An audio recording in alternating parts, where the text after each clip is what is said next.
بسم اللہ الرحمن الرحیم اللہم صلی علی سیدنا محمد وعلی آل محمد ادرکنا یا رسول اللہ صلی اللہ علیہ وسلم۔ دیکھیے، کل جو میں نے حدیث بیان کی تھی وہ آپ حضرات کو یاد ہی ہوگی کہ اللہ کے رسول صلی اللہ علیہ وسلم نے ارشاد فرمایا کہ مجھے اپنی امت کے اوپر دو چیزوں کا سب سے زیادہ خوف ہے، اندیشہ ہے۔ پہلی چیز تھی نفسانی خواہشات اور دوسری چیز تھی لمبی لمبی امیدیں۔ آقا کریم علیہ الصلوۃ والسلام نے فرمایا کہ نفسانی خواہشات جو ہوتی ہیں یہ انسان کو اللہ کی فرما برداری سے روک دیتی ہیں، اور لمبی لمبی امیدیں جو ہوتی ہیں یہ انسان کو آخرت بھلا دیا کرتی ہیں۔ پھر اللہ کے نبی نے فرمایا کہ ان دونوں میں سے ہر ایک کے بچے ہیں، دنیا کے بھی بچے ہیں اور آخرت کے بھی بچے ہیں، تو تم آخرت کے بچے بنو، دنیا کے بچے نہ بنو، اس لیے کہ ابھی تم دارالعمل میں ہو، دنیا کے اندر ہو تو تم کوئی بھی نیک کام کر سکتے ہو، یہاں کوئی حساب کتاب تمہارا نہیں ہے، لیکن کل یعنی مرنے کے بعد جب قیامت برپا ہوگی تو وہاں دارالحساب ہوگا، دارالعمل نہیں ہوگا، وہاں صرف تمہارا حساب ہی ہونا ہے، پھر تم کوئی نیک کام نہیں کر سکتے۔ یہ حدیث کل بیان ہوئی تھی۔ آج جو حدیث میں بیان کرنے جا رہا ہوں وہ حدیث اپنے اندر بہت کچھ لیے ہوئے ہے۔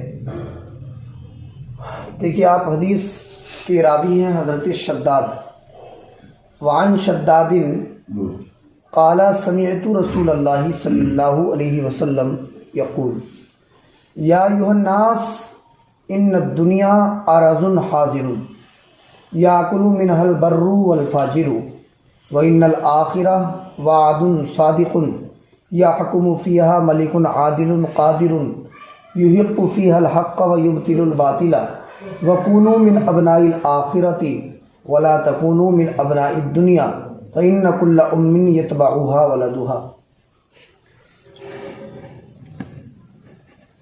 دیکھیے، قرآن شریف میں اللہ پاک نے بہت سارے مقامات پر یہ بات بیان فرمائی ہے کہ یہ دنیا ایک نہ ایک دن ختم ہو جائے گی۔ قرآن کے 27ویں پارے میں آیت کریمہ ہے، آپ حضرات جانتے بھی ہیں اس آیت کریمہ کو۔ اللہ فرماتا ہے کل من علیہا فان ویبقى وجہ ربک ذو الجلال والاکرام۔ اس کا مطلب ہے جو کچھ زمین کے اوپر ہے ایک دن یہ سب ختم ہو جائے گا، باقی تو بس تمہارے رب کی ذات رہے گی۔ اسی طرح کی آج یہ حدیث ہے جو میں آپ کے سامنے پیش کر رہا ہوں۔ حضرت شداد سے روایت ہے، وہ کہتے ہیں میں نے رسول پاک صلی اللہ علیہ وسلم کو یہ فرماتے ہوئے سنا، یا ایھا الناس ان الدنیا عرض حاضر۔ سرکار نے فرمایا اے لوگو، یہ دنیا فنا ہو جانے والا سامان ہے، دنیا ختم ہو جانے والا سامان ہے، اور اسی ختم ہو جانے والے سامان سے یعنی دنیا سے نیک لوگ بھی کھاتے ہیں اور گناہ گار بھی کھاتے ہیں۔ تو سرکار نے فرمایا دنیا یہ ختم ہونے والا سامان ہے، اور آخرت وعد صادق، یہ سچا وعدہ ہے، یعنی آخرت ایسی چیز ہے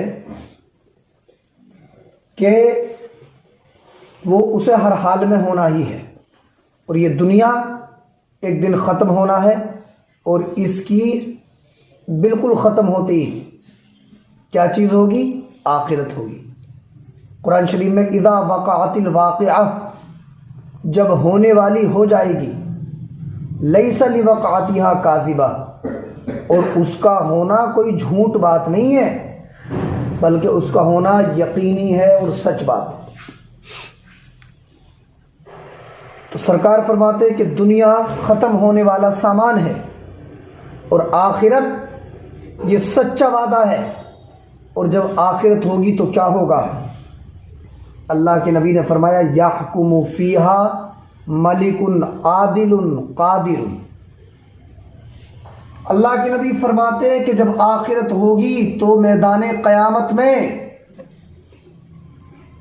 ایسا بادشاہ انصاف کرے گا، ایسا بادشاہ فیصلے کرے گا جو انصاف کرنے والا بھی ہے اور ہر چیز پر قادر بھی ہے۔ کون ہے وہ بادشاہ؟ اللہ ہے۔ تو اللہ قیامت کے میدان میں انصاف کرے گا اور وہ ہر چیز پہ قادر ہے۔ اس کے علم سے کوئی چیز پوشیدہ نہیں ہے۔ ہم جو سانسیں لیتے ہیں ان سانسوں کی کاؤنٹنگ بھی اس کے پاس ہے۔ ہم جو دماغ میں اور دل میں سوچتے ہیں نا، ہم کیا سوچنے والے ہیں ہمارے سوچنے سے پہلے وہ جانتا ہے ہم کیا سوچیں گے۔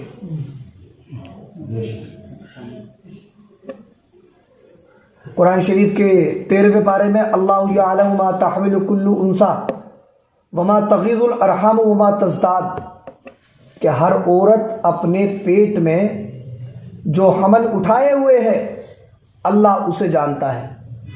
تو کچھ مشرکین نے اس پہ اعتراض کیا کہ تمہارا اللہ اسے جانتا ہے، تو یہ تو آج کل مشینیں بھی بتا دیتی ہے کہ کس عورت کے پیٹ میں کیا ہے۔ تو ایک بہت بڑے بزرگ گزرے، انہوں نے کہا تمہاری مشینیں جب بتاتی ہیں جب پیٹ میں ہوتا ہے، ہمارا خدا پیٹ میں آنے سے پہلے بھی جانتا ہے کہ اس کے پیٹ سے کیا ہونے والا ہے نا۔ وہ ہماری سانسوں کو جانتا ہے، ہماری عمر کے لمحے لمحے کو وہ جانتا ہے۔ وہ بڑا قادر ہے، بڑا رحیم ہے، اس کے علم سے کوئی چیز پوشیدہ نہیں۔ ہم جو بھی کریں گے اس کی سب خبر ہے اس کو۔ تو سرکار فرماتے ہیں کہ قیامت کے میدان میں وہ بادشاہ انصاف کرے گا جو ہر چیز پر قادر ہے۔ یحق الحق، وہ حق کو ثابت فرما دے گا، ویبطل الباطل، اور جو چیز باطل ہوگی اسے باطل فرما دے گا۔ جو آپ نے یا ہم نے نیک کام کریں گے، ہم اچھے کام کریں گے، اس کی رضا کے کام کیے ہوں گے، وہ انہیں ثابت فرمائے گا کہ یہ تم نے اچھے کام کیے ہیں۔ اور جو برے کام کریں گے ہم، تو وہ بھی ہمارا رب ہمارے سامنے ظاہر فرما دے گا۔ پھر سرکار فرماتے کونوا من ابناء الآخرہ وکونوا ولا تکونوا من ابناء الدنیا۔ سرکار فرماتے ہیں لوگوں، یہ دنیا ختم ہو جانے والی ہے، آخرت آنے والی ہے، اور آخرت میں انصاف کرنے والا، قدرت رکھنے والا بادشاہ فیصلے فرمائے گا۔ تو سرکار نے فرمایا تم دنیا کے بچے نہ بنو بلکہ تم آخرت کے بچے بن جاؤ۔ آخرت کے بچے بننے کا مطلب ہے آخرت کی تیاری کرو اور آخرت سے محبت کرنے والے بن جاؤ، کیونکہ یہ کنفرم ہے ہمیں بھی آپ کو بھی، جب ہمارا وقت پورا ہو جائے گا تو ہماری اور آپ کی آنکھیں بند ہو جائیں گی، اور پھر آخرت کی زندگی کا سفر شروع ہوگا، اور پھر یہ نہیں پتہ کہ وہ آخرت کی زندگی کا سفر کتنا لمبا ہوگا۔ پھر ہمیں قبر میں زندگی گزارنا ہے نا، اور قبر میں کیا ہوگا، کیسی ہوگی قبر، یہ تو ابھی ہم تمہیں کو نہیں معلوم ہے، لیکن ہمارا قرآن پہ اور حدیث پہ یقین ہے۔ اللہ کے رسول کی ایک حدیث ہے، مصطفیٰ جان کائنات فرماتے ہیں کہ مرنے کے بعد انسان کو زمین کے جس حصے میں دفن ہونا ہوتا ہے، یعنی مرنے کے بعد آدمی کی جو قبر بننے والی ہے، زمین کا وہ حصہ روزانہ انسان سے پکار کے کہتا ہے اے انسان تو ہوش میں آ جا، انا بیت الدودہ، جب تو میرے اندر آئے گا نا تو سنبھل کے آ ذرا، میں کیڑے مکوڑوں کا گھر ہوں۔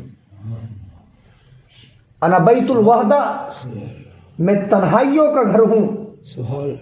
آج ہم تم اپنے گھروں میں ہیں، ذرا سا اگر تکلیف ہو جائے نا ہمیں تو ہمارے سارے گھر والے اکٹھے ہو جائیں گے، بڑھیا سے بڑھیا ہاسپٹل میں ایڈمٹ کرا دیں گے، ہمارے درد کو دور کرنے کی کوشش کریں گے۔ لیکن ذرا سوچو، جب قبر میں اگر سانپ اور بچھو کاٹیں گے، وہاں اگر فرشتے ہمارے اوپر لوہے کے گرز چلائیں گے، اور وہاں جو ہمیں تکلیف ہوگی، تو نہ ہمارے باپ، نہ ہماری ماں، نہ ہماری بیوی، نہ ہمارے بچے، وہاں کوئی ہمیں نہیں بچا سکتا۔ وہاں بچانے والی صرف ایک چیز ہے، وہ ہے ہمارا اور آپ کا اچھا عمل۔ اگر ہم نے عمل اچھے کیے تو یہ اچھا عمل ہمیں وہاں انشاءاللہ العزیز بچا لے گا۔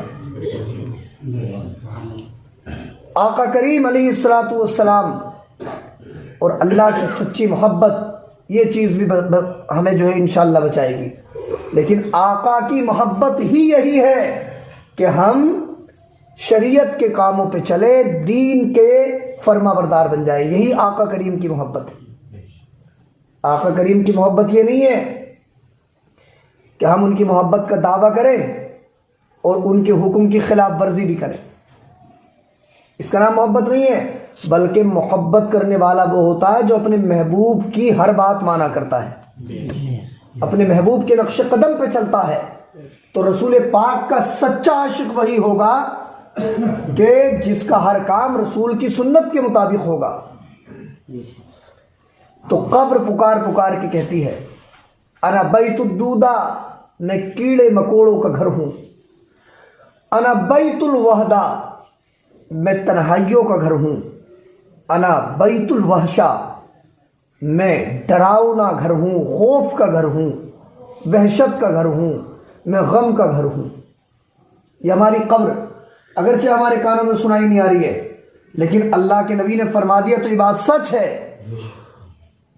جس جگہ ہم تمہوں کو دفن ہونا ہے، وہ جگہ روزانہ ہمیں پکار کے کہہ رہی ہے کہ میرے اندر نیک اعمال کا ذخیرہ لے کے آنا، میں تنہائیوں کا گھر ہوں۔ سرکار فرماتے ہیں جو گناہ گار ہوتے ہیں نا، ان کی قبروں پہ اللہ 99 سانپوں کو مسلط فرما دیتا ہے، 99 سانپوں کو مسلط فرماتا ہے۔ اور سرکار فرماتے ایک سانپ ایسا ہوتا ہے کہ اگر وہ زمین پہ پھونک مار دے تو پھر زمین میں ہریالی اگنا بند ہو جائے گی۔ ایسے 99 سانپ اللہ گناہ گاروں کی قبروں میں مسلط فرما دیا کرتا ہے۔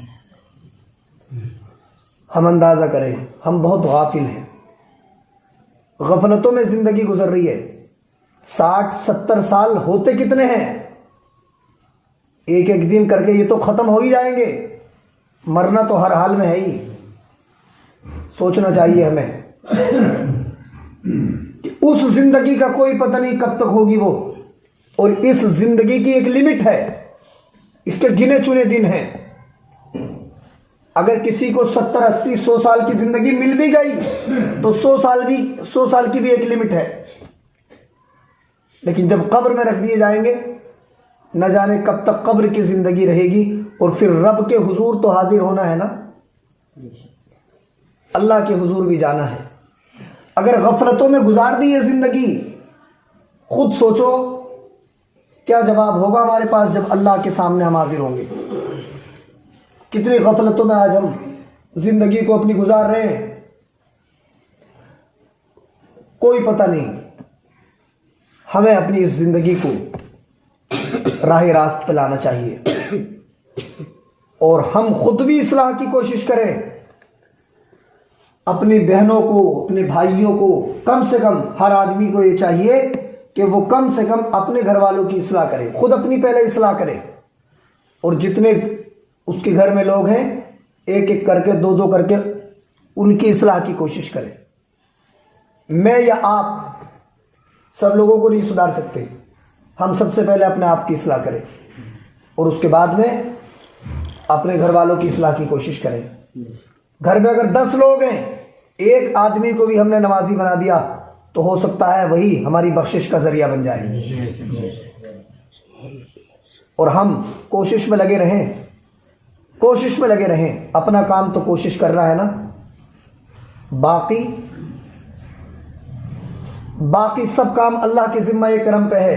کسی کے دل کو بدلنا یہ اللہ کا کام ہے۔ ایک بہت بڑے بزرگ ہیں جن کا نام ہے حضرت بایزید بستامی. شاید میں نے کسی دن یہ واقعہ یہاں بیان بھی کیا ہو اور نہیں کیا ہو تو سنیں آپ. وہ بہت بڑے اللہ کے ولی تھے. اتنے بڑے اللہ کے ولی تھے، ان کے تعلق سے میں نے ایک جگہ پڑھا کہ جب وہ نماز پڑھنے کھڑے ہوتے نا، اللہ کا ذکر کرنے کھڑے ہوتے تو اللہ کی رحمتوں کے جلووں میں گم ہو جاتے اور ان کی زبان سے ان الحق نکلنے لگتا. اس درجے پہ فائز ہو جاتے وہ. تو ان کے شاگرد جو ان کے پاس رہتے انہوں نے کہا حضور آپ کی زبان سے یہ نکلتا ہے؟ انہیں نہیں، یہ تو میری زبان سے نکل ہی نہیں سکتا. بولے جب نکلے نا یہ تو تم میری پیر میں یا میری ٹانگ میں چھری یا کوئی چیز مار دینا تاکہ مجھے پتہ چل جائے. تو وہ جب نماز پڑھتے تو اتنے ذات باری کے جلووں میں گم ہو جاتے کہ جب ان کا وہ مقام آیا نا اور ان کی زبان سے یہ نکلا، ان کے طلبہ نے ان کے ایک تکلیف دینے والی چیز ان کی پیر میں ماری تو انہیں اس تکلیف کا بھی احساس نہیں ہوا بلکہ ان کی زبان سے وہی نکلتا رہا. اتنے گم ہو کہ وہ اللہ کی عبادت کیا کرتے. اور یہ جو اللہ والے ہوتے ہیں نا، یہ حقیقت میں گم ہو جاتے ہیں جب نماز پڑھتے ہیں. اور رسول پاک کی حدیث بھی ہے، مصطفیٰ فرماتے ہیں جب تم نماز پڑھا کرو نا تو ایسے نماز پڑھا کرو جیسے کہ تم اپنے رب کو دیکھ رہے ہو. اور اگر تم سے یہ نہ ہو سکے کہ تم ایسے نماز پڑھو تو رسول پاک نے فرمایا پھر ایسے نماز پڑھا کرو جیسے کہ تمہارا رب تمہیں دیکھ رہا ہے. حضرت بایزید بستامی راستے سے جا رہے تھے تو کیا دیکھا کہ ایک انسان ہے جو شراب کا نشہ کر کے نالی کی کیچڑ میں پڑا ہوا ہے اور سنا پڑا ہے، منہ سنا پڑا ہے اس کا. اب یہ جو چہرہ ہے نا ہمارا، یہ اللہ کو بڑا پسند ہے. انسان کا چہرہ قرآن شریف میں لقد خلقنا الانسان فی احسن تقویم، ہم نے انسان کو بہترین صورت پر پیدا فرمایا ہے، ہم نے انسان کو بہترین اندازے پر پیدا فرمایا. اور قرآن کے 15ویں پارے میں وَلَقَدْ كَرَّمْنَا بَنِي آدم، ہم نے انسانوں کو عزت کا تاج عطا فرمایا ہے. اور ایک حدیث بھی سنیں، ایک حدیث ہے یہ جو آدمی کا چہرہ ہے بڑا پسند ہے رب قدیر کو. اللہ تعالیٰ رسول پاک فرماتے ان اللہ خلق آدم علی صورتہ، بے شک اللہ تعالیٰ نے حضرت آدم کو اپنی صورت پر پیدا فرمایا. لفظی ترجمہ یہ ہے. اب اللہ تو صورت سے پاک ہے، تو علماء نے دو جواب دیے اس کے کہ اپنی صورت پہ پیدا کرنے کا مطلب یہ ہے کہ اللہ نے حضرت آدم کو اپنی پسندیدہ صورت پر پیدا فرمایا ہے. اللہ کو پسند ہے یہ صورت. تو وہ جا رہے تھے حضرت بایزید بستامی، اس کا چہرہ کیچڑ میں سنا ہوا تھا. حضرت نے اسے نالی سے نکالا اور اس کے چہرے کو صاف کر دیا اور دعا کی پروردگار اسے ہدایت نصیب فرماتے. آپ یہ کہہ کے چلے گئے. اب ہدایت دینا تو اللہ کا کام ہے، بس آپ کوشش کیجئے اور میں کوشش کروں. یہ اس لیے یہ واقعہ میں آپ کو سنا رہا ہوں. کیا دیکھتے ہیں آپ، اس وقت تو چلے گئے، فجر میں جب تہجد کے لیے مسجد گئے نا تو وہی شرابی جو عشاء کے وقت کیچڑ میں سنا پڑا تھا، حضرت بایزید بستامی جب تہجد کے لیے مسجد گئے تو دیکھا کہ وہ انسان وضو کر کے مسجد میں بیٹھ کے اللہ اللہ کر رہا ہے. آپ تو حیران رہ گئے کہ تو اتنا بڑا گناہگار تھا اور کیچڑ میں سنا پڑا تھا، اور اس وقت یہ تہجد کے وقت اللہ اللہ کر رہا ہے. تو ہاتف غیبی سے آواز آئی بایزید تم نے اس کے چہرے کو صاف کر دیا تھا اور ہم نے اس کے دل کو صاف کر کے اب اسے اپنا محبوب بنا لیا ہے. ہدایت دینا اللہ کا کام ہے. قرآن شریف میں بھی انک لا تہدی من احببت ولکن اللہ یہدی من یشاء. اے میرے محبوب جسے آپ چاہیں آپ اسے بھی ذات ہدایت نہیں دے سکتے، ہدایت دینا تو اللہ ہی کا کام ہے. آپ تو لوگوں کی رہنمائی کرتے رہیے. تو یہی کام ہم کریں، لوگوں کو راہ راست لائیں، انہیں سمجھانے کی کوشش کریں. اب ان کے دل کی دنیا بدلنا تو اللہ کا کام ہے۔ ہم بھی کوشش کریں، آپ بھی کوشش کریں، یہ حدیث پوری سن لیں۔ تو اللہ کے رسول نے فرمایا کہ دنیا ایک ختم ہو جانے والا سامان ہے، اور آخرت یہ اللہ کا سچا وعدہ ہے، یعنی آخرت ضرور ہونا ہے، اور اس آخرت کے اندر قدرت رکھنے والا بادشاہ انصاف فرمائے گا اور حق کو ثابت کر دے گا، اور جو چیزیں باطل ہیں انہیں باطل فرما دے گا۔ پھر سرکار فرماتے ہیں آخرت کے بچے بنو، دنیا کے بچے نہ بنو۔ دنیا زندگی گزارنے کے لیے ہے، دارالعمل ہے، نیک اعمال کریں اور ہر وقت کوشش میں لگے رہیں کہ ہم ہر گناہ سے بچیں، اور اپنے دوسرے مسلمان بھائیوں کو جو نمازوں سے دور ہیں، قرآن کی تلاوت سے دور ہیں، جنہیں یہ پتہ نہیں کہ کلمہ شریف کیا ہوتا ہے، کم سے کم ہم ان پہ کوشش کریں۔ ہر آدمی کی ذمہ داری ہے یہ، ہر آدمی کی، ہر مسلمان کی ذمہ داری ہے کہ دوسرے کی اصلاح کی کوشش کریں۔ آپ دیکھتے رہیے بدعقیدوں کو، جو غیر مقلد ہیں، وہابی ہیں، دوسرے فرقے والے ہیں، وہ کتنی کوششیں کر رہے ہیں۔ کیا ہم اہل سنت والجماعت ہو کے دوسرے مسلمانوں کی اصلاح کی کوشش نہیں کر سکتے؟ ہر آدمی اپنی یہ ذمہ داری سمجھے کہ مجھے ایک آدمی کو نمازی بنانا ہے، چاہے اس میں 5 سال لگ جائیں۔ اگر آپ نے ایک آدمی پہ محنت کر لی، بس ایک آدمی پہ، اور اسے نمازی بنا دیا، تو کیا پتہ اللہ کو آپ کی کون سی ادا پسند آ جائے، اور اللہ آپ کی اسی کوشش کو ہماری اور آپ کی بخشش کا ذریعہ بنا دے۔ اللہ مجھے بھی آپ کو بھی عمل کی توفیق دے۔ بسم اللہ الرحمن الرحیم، اللہم صلی علی سیدنا محمد وعلی آل محمد بکنا یا رسول اللہ صلی اللہ علیہ وسلم۔ پروردگار دو عالم کے محبوب صلی اللہ علیہ وسلم کی اس حدیث کا درس ہوا، مولا کریم اسے اپنی بارگاہ میں قبول فرما لے۔ یا اللہ ہم سب کو نیک اعمال کی توفیق عطا فرما۔ یا اللہ ہمارے دل میں آخرت کا خوف پیدا فرما۔ مولا ہم سب کو اپنی اصلاح کی اور دوسرے مسلمان بھائیوں کی اصلاح کی کوشش کی توفیق نصیب فرما۔ ہم سب کے گھروں سے پریشانیوں کو دور فرما، بیماریوں کو دور فرما، بے چینیوں کو ہمارے دلوں سے دور فرما۔ یا اللہ ہمارے دلوں میں اپنی اور اپنے نبی کی سچی محبت پیدا فرما۔ صلی اللہ تعالی علی خیر خلقی محمد و آلہ و صحبہ اجمعین برحمتک یا ارحم